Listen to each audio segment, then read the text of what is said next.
Hey, hey, hey, happy Saturday. It's your girl, Krishan, saying hi. Hope you're doing well on this, in New Jersey, cloudy, coolish day. Wanted to say hello. Hope you're doing well. Please, if you are able, if you could just let me know that you can see and hear me. So, for those that are new here, I'm Krishan Wright. I am the founder of Blaxit Global and the host of the Blaxit Global podcast. Blaxit Global exists to empower and inspire members of the African diaspora to pursue a life abroad. So, if that appeals to you, you are in the right place. Please like this video, subscribe to our channel. It helps people find our content. And listen to the latest episode of season 5 of the Blaxit Global podcast. Hey, Professor LH is in the house. Hey, hey, happy Saturday. Ooh, I love that. I love that avatar. Very nice, very nice. I wanted to have it's interesting, right? This is like the third Sunday of January, and I've gone live every Saturday this month, which is a new thing for me. But the reason for today's live is in a topic that is very, very important. And so I definitely appreciate y'all carving out time to see me. Motown investors in the house. Hey, hey, hey, how are you? How are you? Assuming that you are joining from Detroit. But hey, good to see you. Good to see you. So, one of the things that I really wanted to talk about, we tackle these big topics here on this platform, as well as on the podcast, right? The podcast is more focused on highlighting the voices and stories of Black expats living and thriving abroad. I will be doing my Blaxit this year in 2023, moving to Portugal.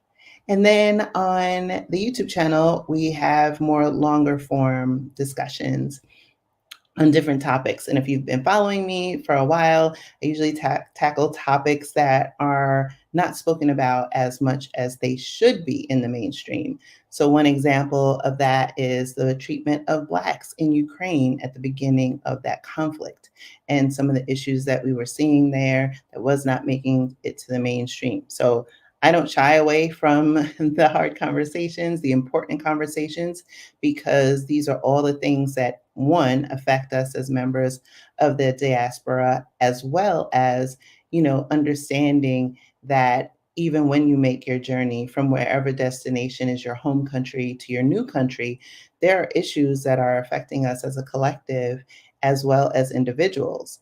And so I'm a Black woman, right?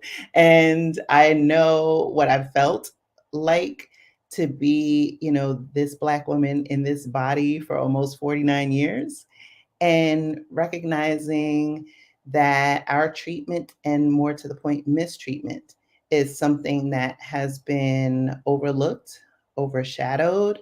Um, and we see it, right? We've been talking about it for a long time. Issues around mental health. We've been talking about, misogynoir, misogyny. When you go into our history, a lot of the mistreatment that has happened historically and then even present day in the workplace. How many times do we talk about issues of burnout? That was actually our bonus episode from last season, Black Girl Burnout. That is real. I definitely have struggled with that in the past few years in burnout. And so it's important to have these discussions and have a safe space. And while, we are having these conversations on YouTube, it's important to have them, because the more that we can dialogue with one another, we can be that ripple effect and affect change. So, want to, still shout out people like Locating Cozy. Hey, hey, hey, we have a member in the house. Good morning, good morning. Oh, I've become your mentor from afar. Oh my gosh. Thank you so much for that. I'm so happy to have you as a member, and to also, be that mentor. It's interesting how this platform has, like, evolved, and each day I recognize more and more the impact when I get comments like this, and messages from people from all around the world. There was one also too recently where someone had shared that when they listened to me with the podcast talking about living out your dreams bold and in full color, and it's your birthright, and they said, oh, I say that along with her, and I was just like, oh my gosh, right? You start to realize the magnitude and the power of message and storytelling, and again bringing issues to the forefront.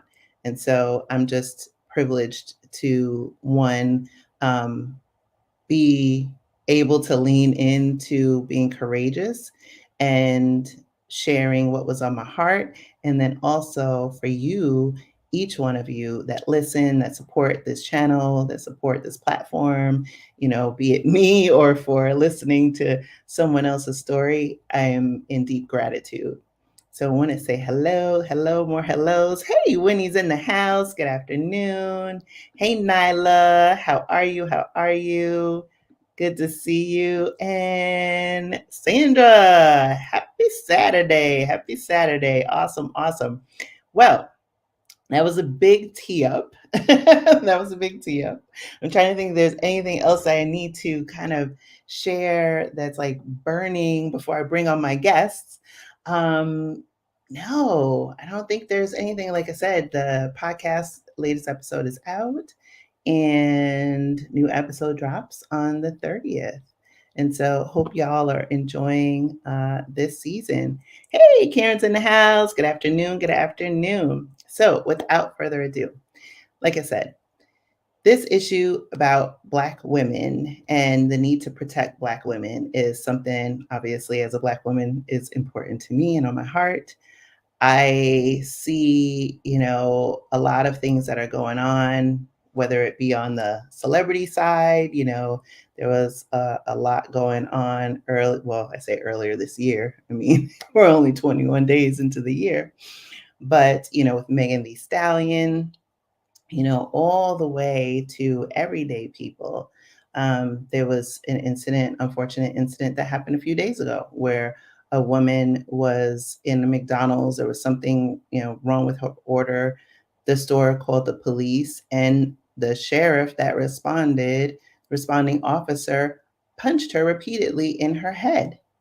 And you see in these images, they're triggering, of course, um, but it also, like I said, harkens to the fact that we talk about how Black Lives Matter, and there was all of this momentum around Black Lives Matter in 2020. And for many people, I think the reality of it was is that we didn't want to lean too far into the hope of, oh, this is going to be the change, when the reality of it is that many of it was performative. And so what I was struck by, and leading to our next guest, is that our next guests have taken on this issue of protecting Black women and have a wonderful project that they are bringing to the forefront. And so, without further ado, I am going to bring on Tequoia Urbina and someone you might recognize, Lynnette. Hey, hey, hey, ladies. Hello, hello everyone. Hey, hey, hey. Peace and blessings to all. We're so excited to be here. Thank you, Krishan. You're just amazing. Thank you. Yes, Oh, thank you for thank having you. us. Thank Yes. you. Thank you for being here. And so, what I wanted to do is first formally introduce you both. And so, Tequoia, you are the filmmaker behind this incredible project. Yes. And Lynnette is co executive producer. Some of y'all recognize Lynnette as a member of our Blaxit Global passport community, but also from our scouting trip video exploits last April in Portugal. Um, and like I was saying, and I think you guys, ladies, heard me in the background, we have been seeing more and more of a disconnect, let's say, between what mainstream society will have said that they're in support of us. And then the reality, what has played out has been the exact opposite. Right. And so I saw your post about this project. I was just like, we have to have this discussion. Yeah. We have to have this discussion. Yeah. So I guess the best way to start this is maybe I'll start with you, Tequoia, and just talk about, you know, what led you to this project and why it's important to have this discussion. Great. So back in 2020, I did a film, Gehenna, which was about um, a teenage girl that was abducted as a child and then raised in a sex worker environment. Mm, And in that, I was exposed to a lot of statistics on Black women, Black girls who are trafficked in America, especially in Atlanta, being one of the fourth most trafficked cities in the country. So I was exposed to a lot of information, and that continued to stick with me even after we completed Gehenna and pushed that project. And then I came across a story that I'm sure many in our community are aware of about a young woman in Kansas City that was held kidnapped by a white man. And even though the community as a whole came together and tried to get the local police departments involved to let them know that there was a suspicious amount of Black women going missing on Prospect Avenue, they dismissed them. They said that there were no reports filed, that it was just rumor, that there was absolutely nothing going on. And then 2 weeks later, this young woman escapes her kidnapper, and she tells them that not only was she kidnapped, but her friends were also kidnapped and were killed by this man. So you know how is infuriating where you hear a report and then it moves on to the next report. So you don't really know what the end result of that initial report was. So, excuse me. So I did some investigation research last night, try to find some more information on what happened to this girl. Did they do further investigation to find out about the other missing women? So the man has been charged with rape and kidnap, but it doesn't mention anything about murder at all. wow. So these other women that she told the police about, I have absolutely no idea what's come of that. So after hearing the story about her ordeal, her, you know, tragic experience, I was compelled to write this story because it's not a singular incident. It's not just her story.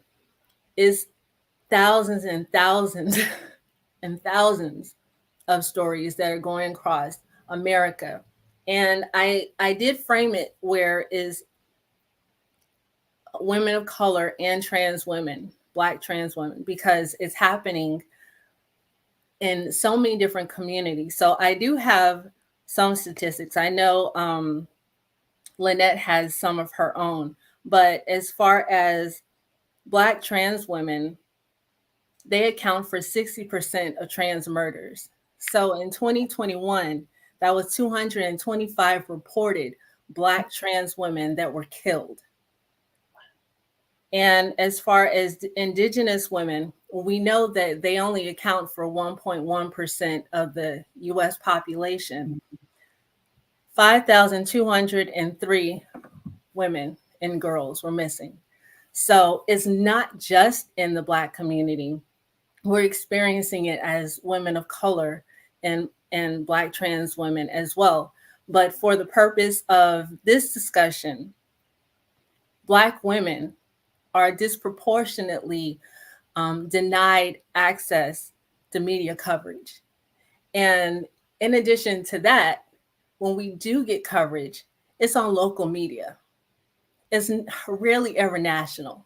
Mm-hmm. And that's where we need it to be national, because we do know that people might the people who kidnap these women, many times they stay local, but most times they go outside of their state.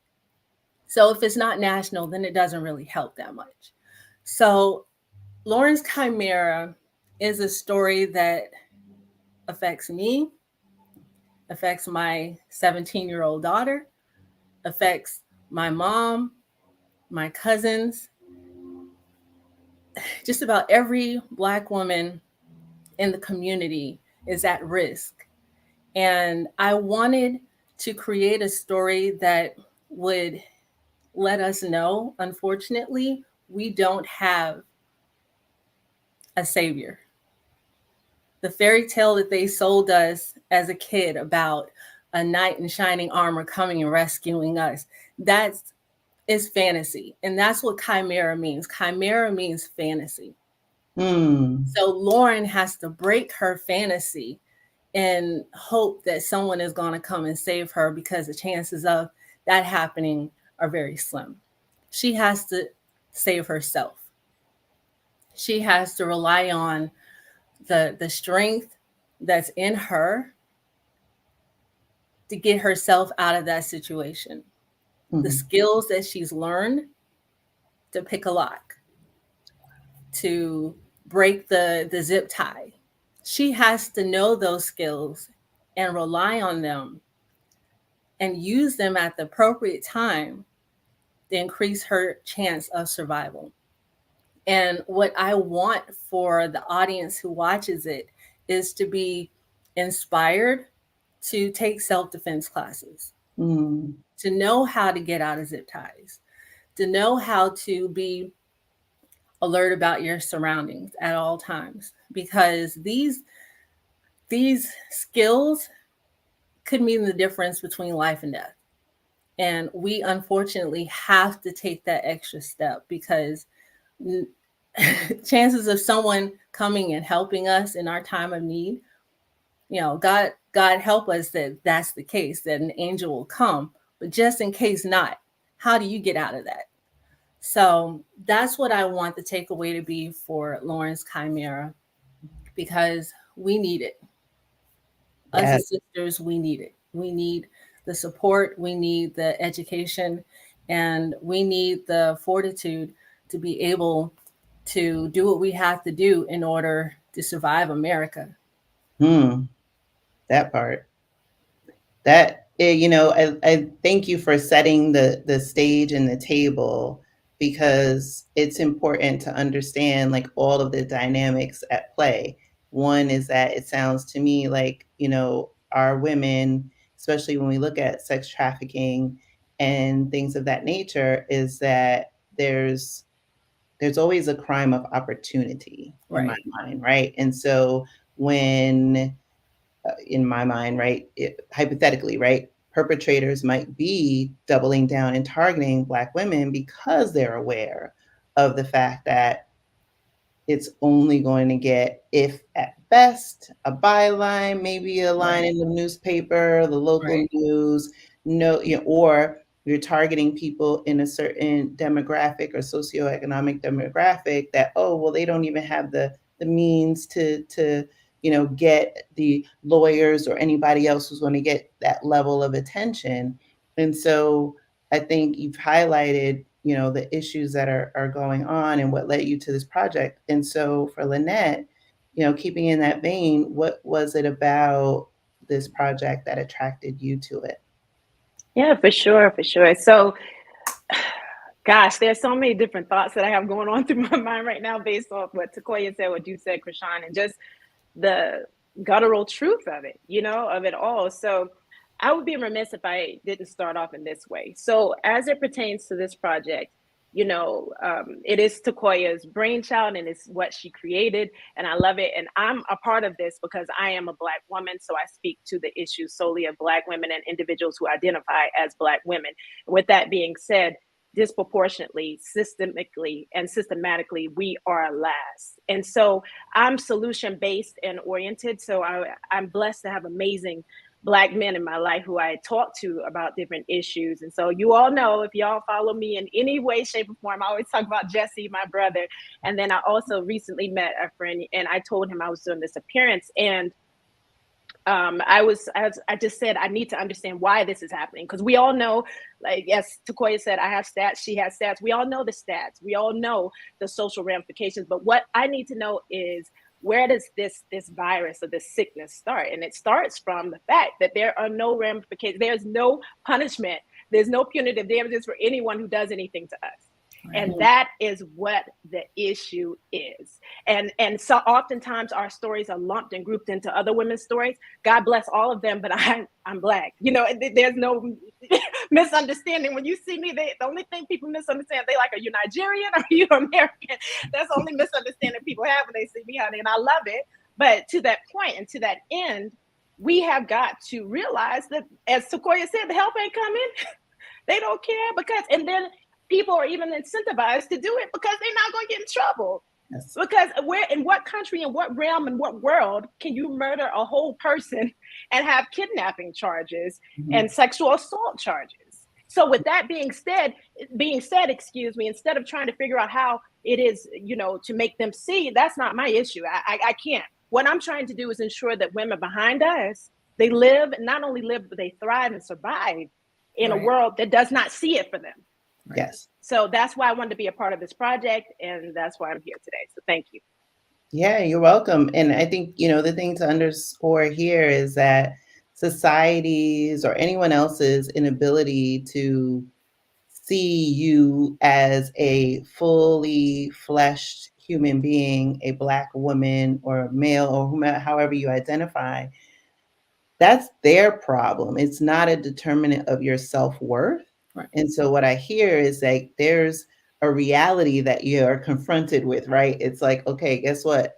There's not going to be a savior. You have to, you know, sadly, you have to be, you know, you have to save yourself. But in that, you can flip it and have this level of empowerment where you can be your own hero in this story, right? And you can learn about whether it be self-defense or, you know, being more aware of your surroundings. And I know the importance of it, right? As a woman living in this world, but there's also a sadness in that reality because we've talked a lot about, you know, thematically in 2022, a lot of us heard about, oh, soft life and this and that.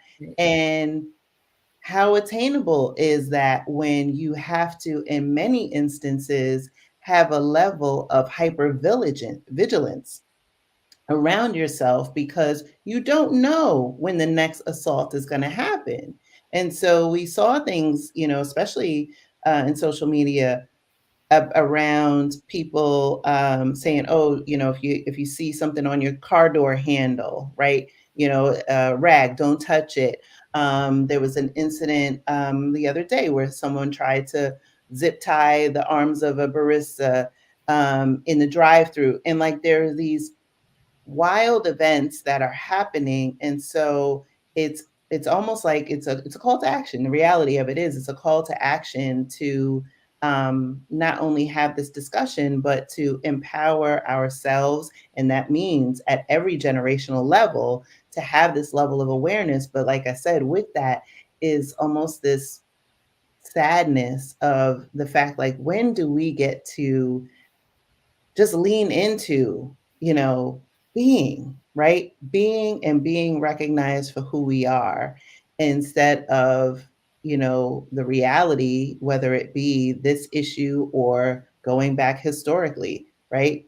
In chattel slavery, when we look at obstetrics and how far that has come, how has that come? Because Black women were experimented on and, you know, childbirth, all these procedures without anesthesia. Why? Because they thought, oh, Black people are impervious to pain, bred, you know, raped. And so when you see all this devaluing, and quite frankly, Black community has also layered onto that in terms of the music that we're listening to, references to women as bitches and hoes, and then the co-opting, sadly, of some of that language. And so, what does it translate to when someone who's opportunistic is seeing, oh, well, if this is how you refer to yourself, right?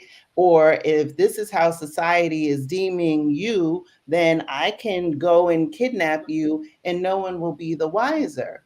And Exactly. so I think it is recognizing that these issues are multi layered and that multiple truths can exist. It can exist that there are perpetrators that are exploiting these truths in the world.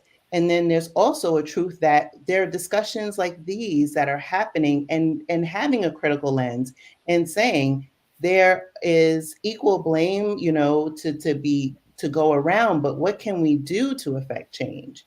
What can we do in terms of making our lawmakers, holding them accountable? How do we start to talk about these things with our children and even our elders so that we can change the language? How do we hold the people who have, in our society, this higher level of celebrity to a different standard and saying, if our goal is to protect ourselves, we have to take a page out of the book of our elders when we talk about the 50s and 60s, when there was this, level of esteem and Black pride and togetherness and community that somehow we veered away from. Right. I Oh, think as go far ahead, Tequoia. I think one of the ways that we can probably tackle this is realizing that because the media is so disinterested in our community and apathetic to our issues, to use social media as a means of projecting our culture, our issues. So if we have, like in the case of the woman in Kansas City, if we know that the media is not taking any consideration of the women that are going missing, then we should use social media as a means to promote that. And like if we see someone who is a child who's missing or a woman that has suspiciously disappeared, use the media's platform, the social media platforms to push that information out, because it's not a lie that if you want to know that something that's happening in Atlanta, you can find that out on Facebook or Twitter before you'll hear about it on the news. So we can use it as a tool, and have the media catch up if they choose to. But Mm, we don't even have to utilize them as a source of pumping out information nationally. We can do that ourselves. absolutely, absolutely. Um, oh, go ahead, Lynette. Okay, yeah, I just wanted to pop in because I feel, once again, staying along the lines of the solution based action plan, I guess, is to have a plan. Like, number one is to be honest. We need to tell our children the gut, honest truth. Jesse would tell me this all the time. They do not like us. When I say they, I mean the community and the world at large. Even when we travel internationally, Krishan, you and I have been in places and we've been like, oh, okay, it's not as bad, but it's globalized. You know Mm-hmm. what I'm saying? So we need to tell our children from the beginning, when you go around and be in certain environments, you need to act in A, B, and C, Mm-hmm. and don't falter from it. You can't get close to certain people because they'll use things against you. We've got to be honest. This is really a cultural, we're having our own pandemic. You know what I'm saying? Because we deal Mm-hmm. with external forces, but internally in our community, we don't have a nucleus of culture. We don't have anything. We don't have a standard in which we teach our children. Some of us uphold it, but a majority of us is what I'm speaking of, because some people are like, oh, my mama taught me that. I know, girl, my mama taught me too, but I'm talking about on the macro scale. Right. We do not have a standard. So we need to educate. Mm-hmm. Don't go because my friends will get on me. I don't go to the store after dark anymore, even though I'd be wanting a little snacky snack, but I'm not living in the world in which I can. So that's number one, Mm, awareness and education. But it all starts with being honest, yeah, because people like to assimilate with our culture, but they won't fight for it. And I'm tired of that. So I'm gonna let them stay over there. I'm gonna leave that where? Back there. I'm for the empowerment of our people, our community. And that starts with the unmitigated truth and education.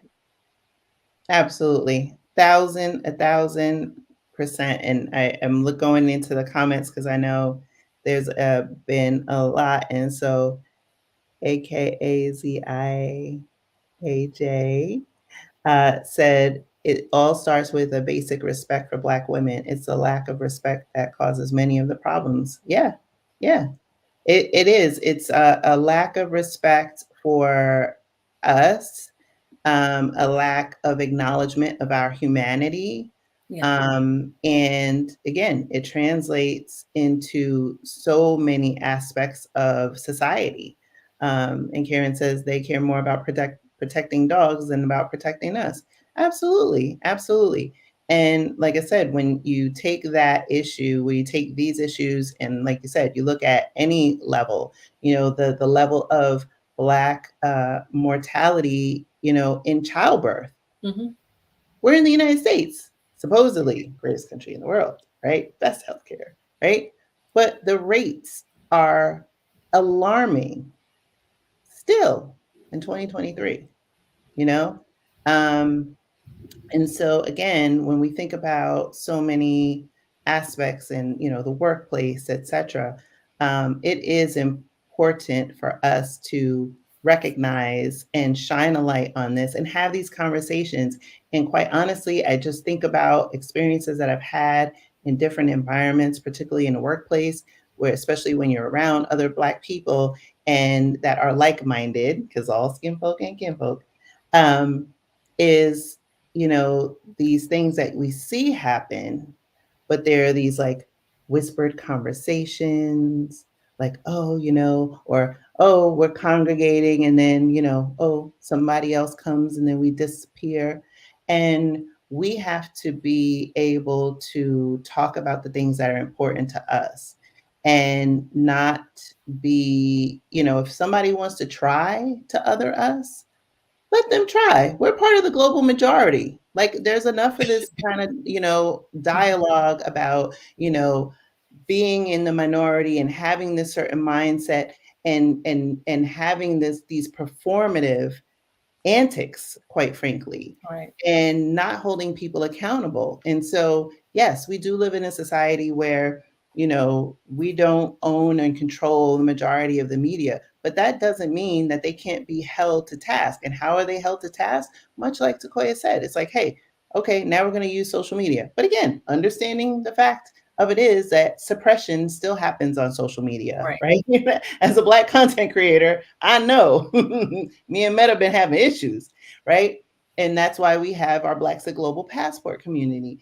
And it's just recognizing that, there will always be something, some external force to try to keep us down.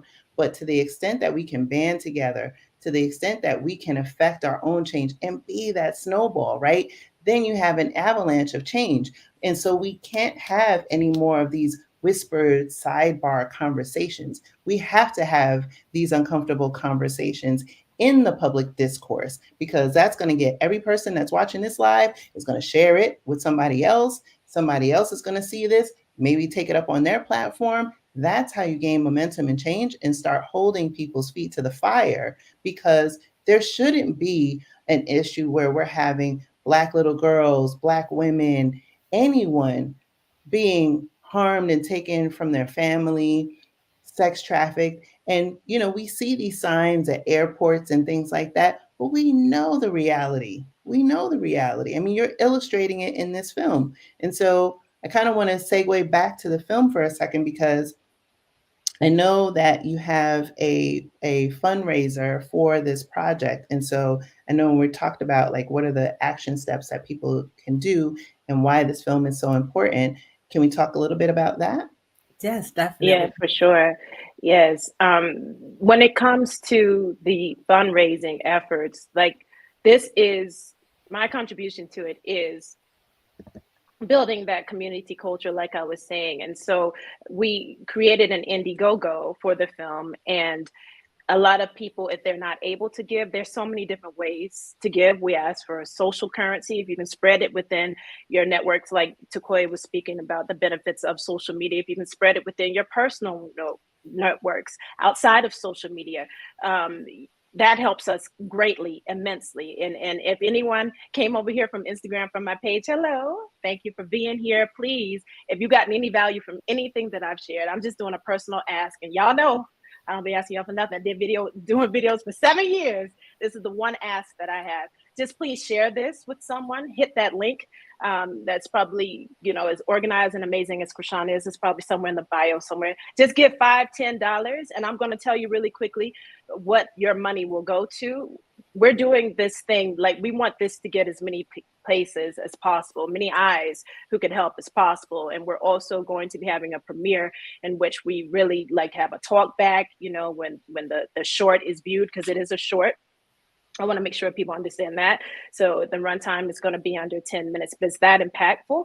So we really just want to have people come together and to put awareness on this, to have solution-based action steps on how we as a community can combat this problem, because the media and the world at large, they don't care because it's not their problem. So that's why we're raising funds for it right now. You can get more details on the Indiegogo, and I'll pass it to you, Tequoia. Well, I do want to reiterate what you were saying about the premiere. The private screening is going to include community organizers that are grassroots on the ground, running, fighting for us, and they will be there for the forum to have this, like Lynnette stated, an answer, question and answer period where they can tell you exactly the legislation that they're pushing for. They can tell you the organizations that they work with that helps find these women, that helps house unhoused women who are very susceptible to being victimized. So we want to make sure that the people in the audience, that our supporters, they understand that we're working closely with these organizers, with these organizations that are fighting for us and with us, and that every dollar that is contributed to this campaign will be put to good use to make sure that the message gets out on a global scale and that we can affect change. Because like Lynnette and Krishan stated, we have to start with ourselves. And once we start with ourselves, then we can inspire other people to do the same. Amen to that. And I pulled up the Indiegogo page, and I'm not sure. Let me try it. I want to see if I can play the video. Is that the trailer? No, it's the ask video. Okay, let me see if I can get any audio off of it. So I'm going to just mute all of us for a Okay. little bit, and we'll see.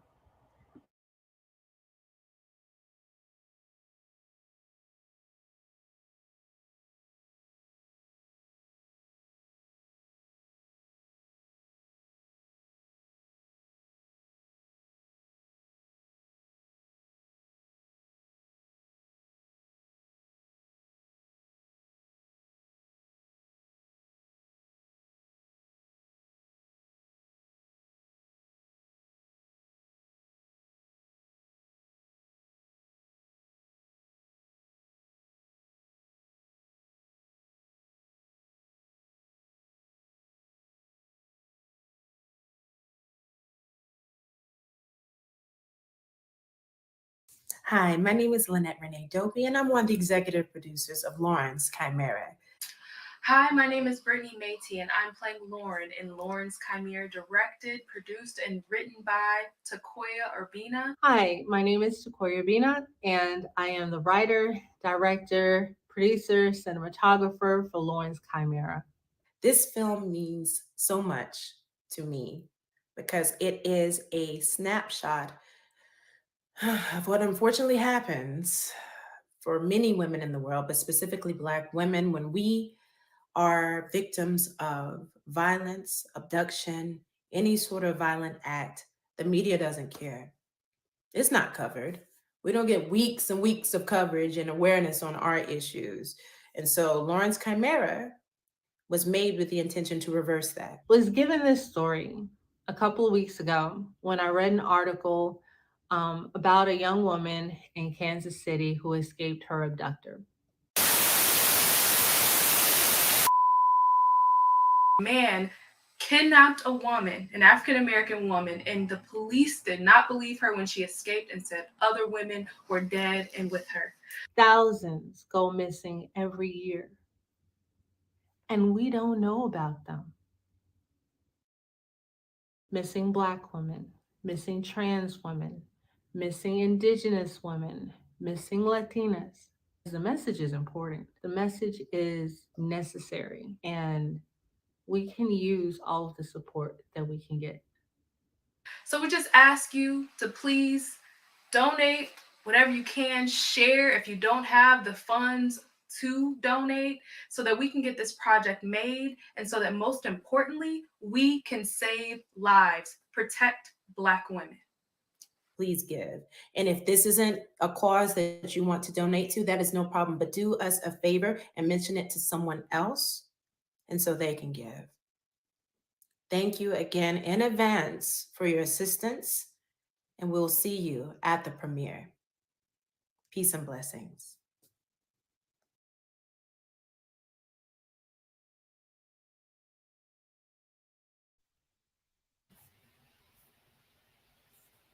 Thank you for showing that. Yes, for sure. You're welcome. You're welcome. Let me bring you all back up. Let's see. There we go. I'm trying to. Well done. Well done, girl.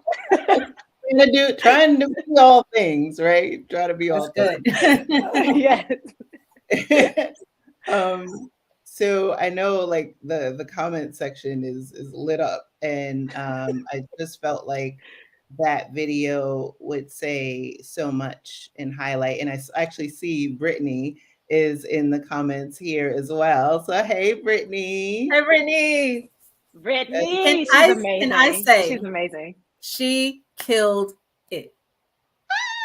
Everything that I asked her to do, she did better than I could possibly have imagined. So Brittany Métis is the most amazing actress I have ever worked with.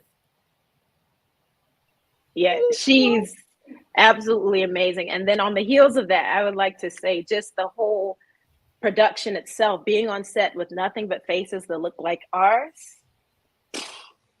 And that's a whole nother conversation. I won't inundate you all with it today, but we've got to produce our own content and regain our narratives, because I've said it before and I'll say it in this platform. If you don't know how to do a twist out, and a twist out, if you're watching this and you're not maybe from our community, is what Krishan's hair looks like. If you don't know how to do that, then baby, you don't need to be writing for us. You don't need to be doing any of our productions. You don't know, because our story is so unique to our own, and that's something very minor here. But anyway, let me get back on track, because y'all know I'll be off. But anyway, so being on set with faces that look like us, and that would be a great segue to talk about Anthony R. Page, who is just this amazing. He's our other producer. He was a mentor on set. He has over 200 credits. He's been in the industry that long, and that he's a veteran actor, producer, director, and he has his own organization, and he has a conservatory. It's the Blue Bistro Creative, with his brands and company Studio Blue. So anyone, if you're aspiring to get into film and TV, you could either, hit Anthony R. Page's Instagram, and it's under the Studio Blue, or the Blue Bistro Creative, and not Krishan, excuse me, Tequoia, please correct me on that. But he has a conservatory, and he has other programs that he is doing. He's just an amazing individual, and everyone who was on set, from the crew, the cast, Dexter Matthews. Dexter is amazing, just an awesome spirit. Tynesha. We also had Sean, yes, Tynesha, and then Sean Bledsoe. The Cheryl, love and the energy. Cheryl. Yes, Cheryl, yes, and everyone else. If I'm forgetting your name, please forgive me. But the whole crew, y'all killed it, and we're just grateful. So yeah. Wow. I do have to say ahead. 2 things. I'm so sorry. No, One, please. we probably would not have been able to make what we made without Anthony stepping in and bringing with him his conservatory, everyone that we've mentioned and others that, please forgive us if we forgot your name, but everyone came in with the same mentality to help this message be pushed.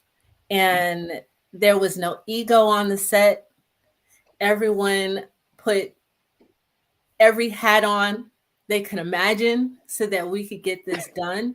And even though the story was centered around, this beautiful Black woman not being able to get the help that she needed, so she saved herself. It was so refreshing that one scene she was running down the street, and I can't tell you, maybe 3, correct me if I'm wrong, about 3 or 4 people stopped to check on her, make sure that she was okay, because they actually thought that she was in danger. And that warned me, that made me feel so hopeful that should this had been a real situation, she would have been okay.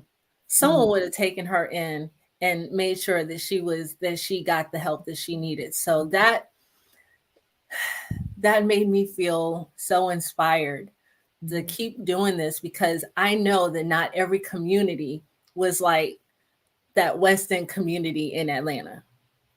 So I'm done. No, it's. I think the big theme that I'm hearing is that there is. I mean, look, we wouldn't be having these conversations if the story didn't resonate and hit in the heart space, right? So there is an acknowledgement that it does take one person to be courageous in that moment. When they say, when you see something, say something. Right. There are good people still in this world. And so what it is calling our attention to look up from our devices, Right. to pay attention to our surroundings. Yes, of course, for your own personal safety, but also to extend that to someone else that may be in a vulnerable moment. Maybe you see someone who is, with something, and, your gut saying something's not right here. Or, on the other end of the spectrum, you see someone messing with someone's drink or having something. You have the power. And so there's no more of this, kind of passive bystander, because, being able to have the comfort of dissociation and disconnection could mean the difference between life and death for someone else. Yes. And so you have to think about that with respect to yourself, with respect to a loved one. And only then are we going to be able to turn the tide in the right direction. I'm just going back in the comments. Yes. And Dawn to Earth says, my computer's being a little slow. You have to be vigilant and remove yourself from certain areas if possible. That's part of protecting yourself. Absolutely. Absolutely. And we have to, and Patricia says, Africa is seeking to have its own social media, and that's the media we in the diaspora need to join and leave Western social media alone. Yeah, it's not built for us, right? It's like we use it, we over-index in terms of consumption on these platforms, but how many times has our content and our stories and our mannerisms and whatever been co-opted like a costume and then conveniently discarded? And what we need to do here is really focus on reclamation, reclaiming our narrative, reclaiming our rightful place in space, to exist. in this world, right? And not ask, right? I don't have to ask to be recognized as a human being. I am a human being. Like I said, whether you acknowledge it or not, that's a you issue. We can't take up this fight of, oh, I need to convince you to recognize. No, unapologetic and unbothered, right? And so that's where, like I said, when we have the ability to have our own communities, to have these conversations on bigger, communities, that's when we're able to affect change. So I encourage everyone who's watching this live, watching the replay, follow you all. Definitely share out this video, support it, support this project. The Indiegogo link is there. I'll actually add it to the description if it's not already in the description of this video. I added it to the comment section of this, and give whatever you can, right? Every little bit helps, but know that whatever you can give, whether it is a monetary donation, it's sharing to someone who is either passionate about this or has the means to do it, know that it's going to something worthy to add value to our community. And that's the difference. We cannot continue to exist with this false sense of belief that, oh, one day, mainstream media and society is going to wake up and they're going to recognize, like we thought that in 2020, right? With all the black tiles and the DEI initiatives and all of that. And now we're in 2023. And when you look at the money that was supposedly donated or initiatives that were supposedly started, there has been little to no change. Right. Right. And so it is important for us to use whatever networks and whatever sphere of influence that we can to back projects like this. And not only because the topic is important, but as you both said, right? Behind the camera, Black people. In front of the camera, Black people, right? Like that's how we do it. That's how we get away from a whitewashed version of our history, which we've been seeing in mainstream media, right? Not to digress. But that's how we wind up with, movies like Emancipation. Mhm. And we end up with, distorted narratives like, what was that last one? Woman King, right? And so it's like, no, we have to, the truth and the history is messy, right? Yep.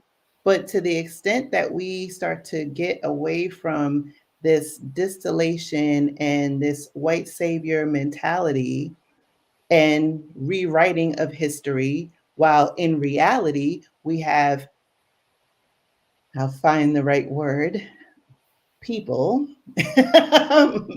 thank you, Jesus, in positions of power, like the governor in Florida that then wants to say, oh, there's no educational value in our history?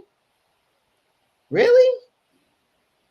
We can't let people like this then ascend to the highest office Right. in America, right? But that doesn't start by pulling a ballot in 2024. That starts today, wherever you are in this world, to say, no, not anymore, not in our watch. And who gets to be held accountable? Every person that backs that campaign, right? Every lawmaker, every donor, every corporation that you've paid, PAC funds to or whatever. Like you have to understand how the dots are connected to Right. a bigger issue. It can't be somebody else's problem. I mean, we've already talked about it, right? The genesis of this project is really centered on Loren's story and being her own hero. So translate that into real world today. What can you do today to say no more of this? Exactly. Complete. And just to I don't want to say the term piggyback, but I'm going to just to piggyback on that. If anyone, if you only get one thing from hearing me speak, just realize this, and it's something that I work on daily. Understand and know your power. I have been on SAG sets. I've acted. It's something that I don't talk about that much because it was just really a hard time trying to be in Hollywood, which I stopped doing because what I realized is full of mediocre, arrogant, and got the nerve to be nasty individuals in Hollywood. So I went ahead and removed myself from that. You feel me? Because we are the plug. Don't nothing move unless we say it moves. It's not, nothing is hot until we say it's hot. And so when it comes to creating our own stories, see if you can work within our community first before we go run off. So I hate in comments whenever someone is popping on social media, they're like, give them Netflix series, give them this series. No, why don't you produce it yourself and grassroot it and put it every single where? Like it just blows my mind how we're so I'm not going to curse. We're so mind construed as a company. It's misconstrued for us to believe as a country. Oh, I'm getting hot. Let me calm down. I had to do it when I was about to say. That's okay. You knew I was brewing. You knew it was brewing. But we have been taught to look outside of ourselves for everything. But we are internally our own help. We are our own savior. And nothing moves unless we move it. So y'all, okay, I got it out. I had to do a little tongue. I had to get my tongue together, but I got it out. So if you get nothing else from me. Oh, thank you, Miss C. 3 Stories. Yes, sis. Thank you. Y'all, that's all I got. I'm done. I'm gonna calm down. Look, when we talk about these things, it gets hot, right? Why? Because that's how you know it matters. Right. Right? If your blood is boiling, if you're feeling like you have to do something, this is your moment to do something, right? This is why it is so important. And these are the things that matter. It's not the latest dance craze on TikTok or who did what to whose baby mama. Like all of that is distraction. And there's enough of that to go around. Right. And so you also have to pay attention to, it was like I said earlier about not all skin folk is kinfolk, right? Is understand who is like-minded and who might be advancing a narrative that is to your detriment. Right. Right. And so that's what I think is important. And so Karen said the best way to flip the script is to be a screenwriter. That's true. That's definitely true. Yeah, absolutely. There's a lot that goes into that because being a screenwriter means that you have to get your project seen or else it'll just stay in your computer. So the best thing to do as an indie filmmaker is to get a strong team like the beautiful Lynnette, like the incomparable Anthony, and put a strong team together and make your own films, because expecting Hollywood to finance your films, it's not going to happen. It's not going to happen. So there are tons and tons of Black-owned production companies that are looking for scripts. If you have a story, find one. Find a Black-owned production company and shop your scripts and get it made. Because like you said, Emancipation, Woman King, I had a whole long quarrel. And let's not talk about the monstrosity that was that Harriet Tubman movie. I didn't even see it. I didn't even see it. From the trailer, I was like, no. We're on the same page. We're on the same page. And I want to give Tequoia her flowers because Tequoia and I have known each other for years. And she sends me her scripts and I'm like, okay, they're dope as hell. So like, what's going on? And then she sent me her last script, which has been optioned, because when I read it, I was like, you got one. And that's another thing. Find people who do the ancillary roles like myself. I'm a script consultant as well. But I got to say this, though. My people, also go ahead and get that budget up so you can get somebody like me to look at your stuff. That's I just gotta say it. I just gotta say it. No, I'm giving Lynnette her dues. Lynnette is a great script editor, great script consultant. I send her all of my scripts first so she can get back to me, let me know what I need to fix, change, whatever. If you're a script writer, please seek out Lynnette. But no, you're gonna be paying. But she's worth every dime.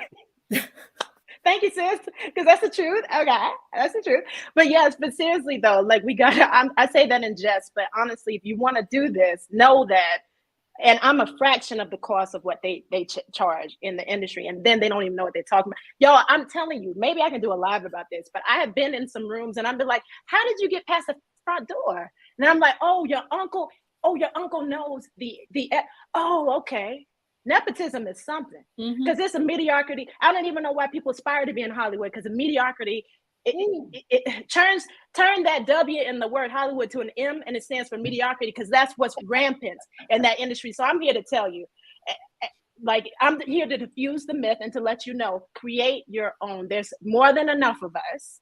Create your own. Don't worry about how to get the money for the production costs. God will make a way when you determine in yourself that your story needs to be told and it's worthy to be told. A way will be made. And so thank you, Tequoia, for saying what you said. I appreciate you. But y'all, let's flip the dynamic one person at a time, for sure. Absolutely, because, and the other thing too is to realize, you have your own swim lane, right? It's like, where nobody's saying it's got to be, the level of whatever, Avatar, Black Panther, right? Everybody has to start somewhere.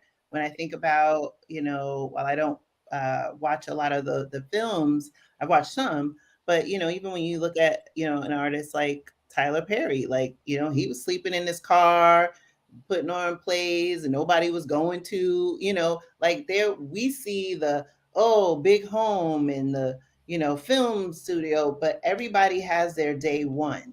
And so when we think about some of the goodness that has come in the past couple years, and leaping a little bit away from film for a second, but when we look at projects like Uncle Nearest, right, with the whiskey, and just different places where we've been able to move the needle and get into spaces and places, Black owned groceries, etc. These projects, or some of the other venture backed initiatives, when we look at those projects in different industries, those are because they were backed by us, right? And so this issue, this film is an example of that. And so if we want to have more truth telling, storytelling, important things, we have to start recognizing that these independent projects matter. Blaxit Global is independent, right? It's like, I am not supported by Spotify, anybody. I'm supported by y'all. Okay, every one of y'all that listen, that now is over 50,000 downloads. So thank you very much. Edited by me. My son does the music for the podcast. And so, you have to understand that everybody has an ability, right? But very few people lean into their power. Right. And the moment where you pull away from the comfort and safety of what's familiar, and you take that step into what's unfamiliar, right? It could be, oh, I've never backed a project like this. Well, guess what? Then you can click that button. You can now be a backer of an important project like this. Things like that. It's all a domino effect. So sometimes people lean into this thought, this mindset of, oh, if I had more power. We all have the ability to affect change. And so that is what is really important here. So I didn't want to lose sight of that. Right. So I know we've been chatting for a while. I think I caught up with everything that was in the comments. And so again, I want to reinforce for everyone, if you can support this project, share it with everyone, share this video, like it, support these wonderful women. Follow them on the socials. And so maybe this is the time to drop the socials. Okay. On IG is tqthewriter.81. And you can also follow Chimera the film on IG as well. Awesome. Yes, for sure. And then it's my full name, and people criticize me for putting it up there, but I live unapologetically Black and free. But it's Lynnette, LYNNETTE_RENE_DOBY, Lynnette Rene Doby. I almost had difficulty saying my own name. But anyway, but that's all right. And then also make sure you check out Anthony R. Page. He is our other producer. He's on set today, so we're going to just shout him out and give him love in his absence. And so if you have any questions, I'm more than, my DMs are open, but when we want to talk about business, let's get to that business and let's get to that money and let's go ahead and make something great. Thank you. Yes, absolutely. And for like I said, for people who watch this channel, they've probably already seen our wildly popular exploits in Portugal. And if you're a member of Blaxit Global Passport, I'm sure you've already seen this lovely Lynnette's face and some of our accountability check-ins. And so it's a pleasure to have you again on the platform. And I am so excited to welcome Tequoia to, the conversation and the dialogue. And again, just giving you your flowers, just deep gratitude for you for bringing this important issue and this impactful film to the forefront. My pleasure. Thank you for having me on. Thank you for having us on. Thank you for spreading the message. We appreciate it. Oh, you're welcome. All right. So for those of you, I just want to say thank you all for joining. Again, follow everybody. The conversation will continue. I'll populate the description of this video with the information and the link to the Indiegogo. Listen to the Blaxit Global podcast. Another episode is coming out on the 30th. And I'll be back live on this channel, I believe, February 4th. So we'll be talking about wellness, and I guess a new video will be coming tomorrow. So see you then. All be well, and thank you for joining. Peace and blessings.